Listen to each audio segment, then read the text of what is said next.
Assalamualaikum warahmatullahi wabarakatuh. Sahabat-sahabat dimanapun Anda berada, jumpa lagi dengan saya Adrian Syah. Kali ini saya akan membahas kembali tentang teori-teori sosiologi. Kali ini saya akan membahas seorang tokoh sosiologi yang bernama Herbert Spencer. Herbert Spencer adalah seorang ilmuwan sosiolog asal dari Inggris. Sebenarnya dia bukan hanya sekedar pakar dalam ilmu sosiologi, tapi dia juga memahami psikologi, lalu juga ekonomi, dan juga ilmu sains seperti biologi dan lain sebagainya. Herbert Spencer adalah seorang Darwinian sosial. Maksudnya adalah dia melihat teori-teori Darwin, teori evolusi, sangat bisa digunakan untuk melihat tentang masyarakat atau sosial. Nah, disinilah Herbert Spencer memunculkan teori Darwinisme sosial dengan melihat survival of the fittest dan juga teori evolusi. Ambil contoh yang pertama tentang teori survival of the fittest. Jadi di mana yang kuat pasti akan menang. Kita tahu dalam hukum rimba bahwa hewan yang kuat dia akan bertahan, dia akan bisa menjadi penguasa di hutan tersebut. Sedangkan hewan-hewan yang lemah dia akan mati, dia akan tersingkir di hukum rimba. Nah, Herbert Spencer melihat dalam konteks sosial bahwa masyarakat juga seperti itu. Masyarakat yang kuat, dia akan bertahan, dia akan survive, sedangkan masyarakat yang tidak kuat, dia akan tersingkir. Ketika seekor hewan ingin survive di alam rimba, maka yang pertama dia harus bisa beradaptasi dengan lingkungannya. Ambil contoh seperti hewan kunang-kunang yang ketika ada predator lewat, dia akan menempel di kayu dan menyerupai warna kayu. Begitu juga dengan bunglon yang dia bisa menyerupai tempat di mana dia hinggap sehingga dia terhindar dari predator. Juga ada hewan seperti jangkrik yang bisa pura-pura mati dia tidak dimangsa. Jadi dia dikira seperti benda mati. Nah, masyarakat juga seperti itu. Ketika masyarakat ingin bertahan, dan dia ingin jadi manusia yang unggul, ingin survive, maka dia harus mampu memiliki kemampuan untuk beradaptasi dengan lingkungannya, beradaptasi dengan zamannya. Kita tahu misalnya, mohon maaf, ojek pangkalan lama-lama mulai tersingkir setelah munculnya ojek online, atau angkutan umum juga mulai sepi dari penumpang karena orang sudah banyak yang ke online. Artinya ketika tidak mampu beradaptasi dia akan tersingkir. Dan taksi misalnya, taksi juga mulai menggunakan yang sistem online walaupun kita tahu masih banyak sih pengguna taksi yang menyetop di pinggir jalan, tapi juga mereka akhirnya kembali ke online untuk bisa beradaptasi dengan kemauan masyarakat yang sekarang semuanya serba digital, semuanya ingin serba mudah, efisien. Nah, maka efisiensi ini menjadi suatu cara agar kita bisa bertahan. Karena semakin efisien, maka semakin seseorang itu bisa survive dalam hidupnya. Sedangkan orang yang terlalu ribet, orang yang bodoh, tidak kreatif, orang yang malas, tidak ingin memunculkan ide-ide baru, maka dia siap-siap akan tersingkir. Apalagi dia tidak mampu beradaptasi dengan perkembangan zaman, maka dia akan tersingkir. Nah, kata-kata yang menarik dari Herbert Spencer mengatakan bahwa seseorang yang tidak mampu beradaptasi, seseorang yang malas, seseorang yang tidak kreatif, sebaiknya dia mati saja. Karena dia juga tidak akan bisa memenangkan pertarungan hidup, kata Herbert Spencer seperti itu.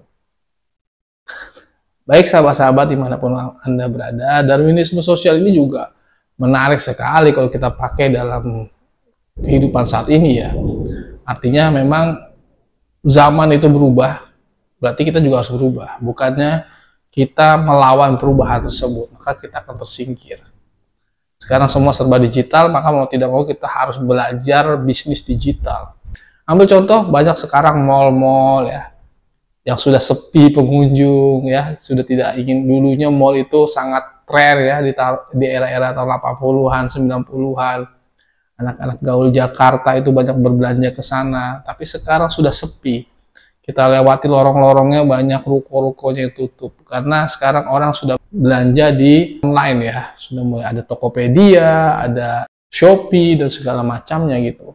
Sehingga mereka bisa berbelanja dengan mengherit ongkos, tidak harus ke mall, tidak harus berangkat uh, ke sebuah plaza untuk beli baju. Mereka cukup dengan menggunakan handphone mereka, lalu barang-barang itu sudah diantarkan di depan rumah mereka.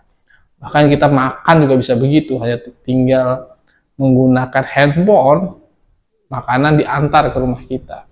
Maka sampai belanja pun juga seperti itu. Sehingga mau tidak mau yang namanya bisnis apapun agar tidak tersingkir, maka mereka selain berbisnis dengan cara konvensional, juga harus berbisnis secara digital. Ini sebagai bentuk adaptasi agar tetap survive ke depannya. Baik sahabat-sahabat dimanapun Anda berada. Herbert Spencer juga menjelaskan tentang teori evolusi, yaitu dalam hal ukuran masyarakat.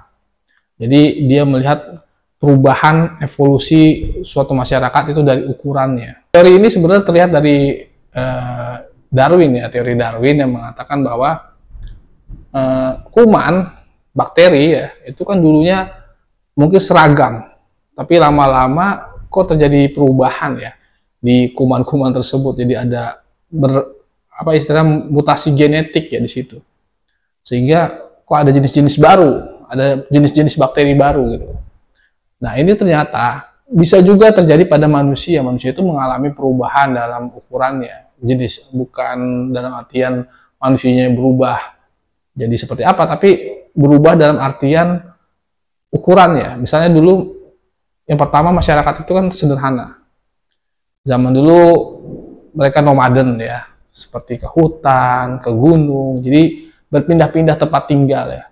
Ketika misalnya terjadi longsor, dia mungkin pindah ke tempat lain, lalu tempat lain mengalami kekeringan, lalu dia pindah ke tempat yang lebih banyak air ya. Dan apabila terjadi kemarau panjang, lalu susah mendapatkan makanan, mereka harus berjalan jauh mencari tempat yang banyak pepohonan sehingga bisa makan situ, atau banyak hewan. Jadi nomaden masyarakatnya, dan tidak ada persaingan di situ. Mereka masih sederhana dan tidak ada aturan-aturan yang ribet ya. Mungkin hanya aturan yang sifatnya kekerabatan, bukan aturan yang sifatnya negara atau struktur pemerintahan. Nah, semakin berjalannya waktu, masyarakat semakin kompleks. Nah, jadi tidak hanya bekerja berburu, meramu, atau bercocok tanam, tapi sudah ada pekerjaan-pekerjaan lain. Ada jasa dan lain sebagainya. Ada yang masih bertani, tapi di satu sisi ada yang sudah kerja kantoran, ada yang sudah memproduksi barang-barang elektronik dan segala macamnya. Jadi masyarakat mengalami perubahan. Kemudian masyarakat ini berkumpul lagi, membuat konsensus, akhirnya membentuk sebuah negara. Lalu berkembang lagi, ukurannya semakin lama semakin besar, ya mungkin bisa menjadi seperti saat ini. Jadi ada ASEAN, ada namanya PBB ya, semakin lama semakin besar. Atau mungkin seluruh dunia ini banyak negara hanya dipimpin oleh satu orang. Ya, kita nggak tahu itu apakah akan terjadi atau tidak. Tapi yang saat ini ya memang sudah mulai terlihat tanda-tandanya ya mereka membentuk asosiasi-asosiasi ya. Herbert Spencer ini juga melihat bahwa masyarakat ini berubah ini karena ya faktornya persaingan atau gengsi ya. Kan tidak mungkin juga ya ketika orang miskin dia bergaul dengan orang kaya, dia bisa minder.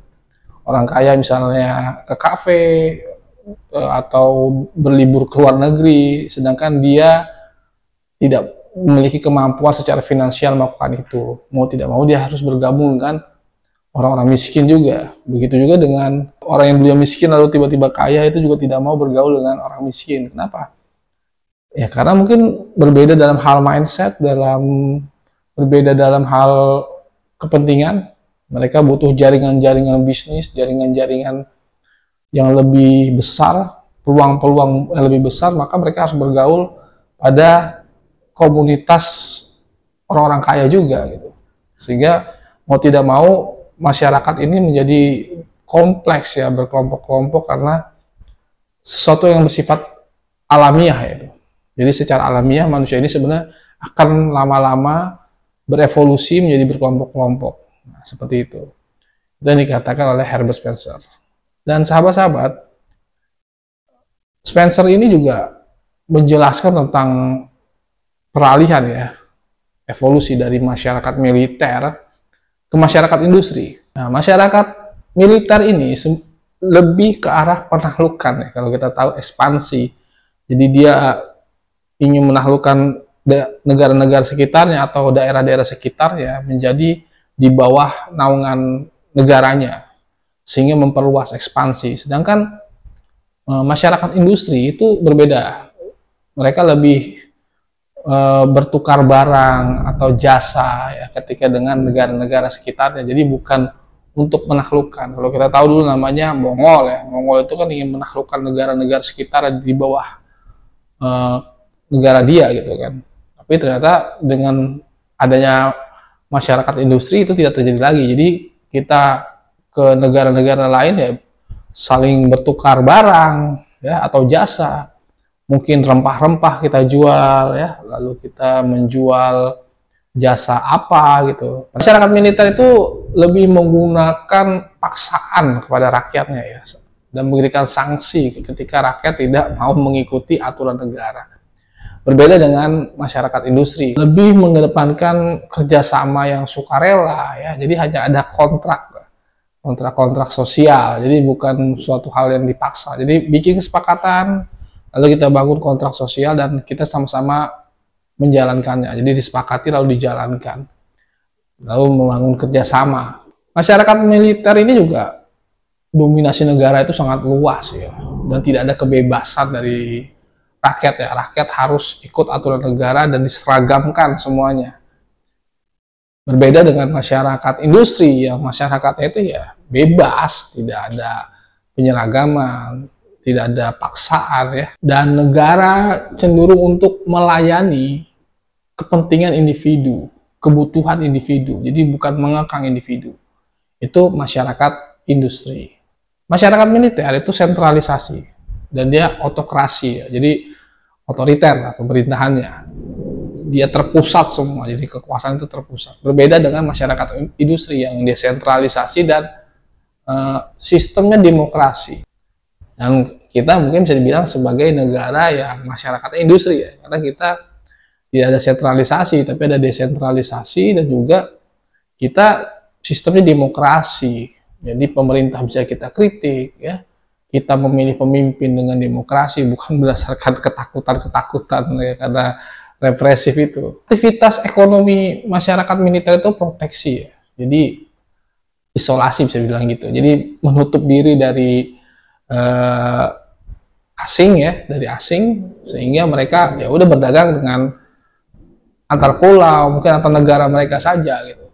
Jadi tidak proteksi, lebih isolasi diri. Sedangkan masyarakat industri itu pasar bebas ya, kita menerima investasi asing dan kita berinvestasi di negara lain gitu, ekspor impor dan bebas, terjadi perdagangan lintas negara. Masyarakat militer itu lebih mengedepankan disiplin, lalu juga patriotisme ya. Sedangkan masyarakat industri itu ya lebih ke daya cipta, bagaimana mereka berkreasi ya. Ilmuwan-ilmuwan ini memiliki kreativitas yang luar biasa dan juga didasarkan pada inisiatif. Jadi bukan didasarkan pada aturan-aturan paksaan, tapi inisiatif, kreatif, kejujuran. Itu yang lebih ke masyarakat industri. Dan sahabat-sahabat, dari teori Spencer ini menunjukkan bahwa sebenarnya para sosiolog-sosiolog ini terinspirasi dari ilmuwan-ilmuwan alam ya. Walaupun ini ilmu sosial, tapi juga mengambil inspirasi dari ilmu-ilmu alam. Contohnya Spencer ini, dia terinspirasi seorang Darwin ya, dari ilmu biologi. Dan juga ada kemarin Auguste Comte itu terinspirasi dari fisika ya. Jadi makanya teorinya disebut fisika sosial. Nah, ini menunjukkan bahwa sebenarnya ilmu pengetahuan IPA IPS ini yang sudah dipisah-pisahkan ini sebenarnya itu mereka saling melengkapi ya, saling punya kepentingan. Jadi ada orang yang bilang ini IPA, ini IPS. Tapi sebenarnya IPS itu ya juga terinspirasi dari IPA gitu, ilmu pengetahuan alam. Contohnya seperti Herbert Spencer ini. Sahabat-sahabat, Herbert Spencer juga memiliki keunikan ya. Dia juga bukan hanya sekedar ahli sosiologi, tapi dia juga ahli ekonomi. Salah satunya tadi ya, dia mengatakan bahwa dalam perekonomian adalah pentingnya adaptasi. Kalau tidak mampu beradaptasi dalam perekonomian, maka dia bisa tersingkir sebagai pengusaha atau pelaku usaha ya. Dan juga Herbert Spencer juga seorang psikolog. Dia punya buku tulisan tentang psikologi. Dan yang uniknya, Spencer ini tidak pernah mau membaca buku atau mencari referensi dari buku-buku psikologi atau sosiologi atau ekonomi, tapi dia lebih mengedepankan pikirannya sendiri. Dan banyak juga kritikan bahwa dia bukan seorang ilmuwan ya, tapi hanya ya orang yang menggunakan pikirannya. Bahkan Herbert Spencer mengatakan bahwa aku membaca buku itu bukan untuk mencari kebenaran, tapi membaca buku itu tujuannya hanya untuk membenarkan pikiranku sendiri. Artinya dia sebenarnya bisa dibilang sudah cerdas gitu, dan baca buku itu hanya membenarkan apa yang dia pikirkan. Dan menariknya dia tidak mau membaca referensi-referensi dan menjadikan pikirannya lah referensinya sendiri.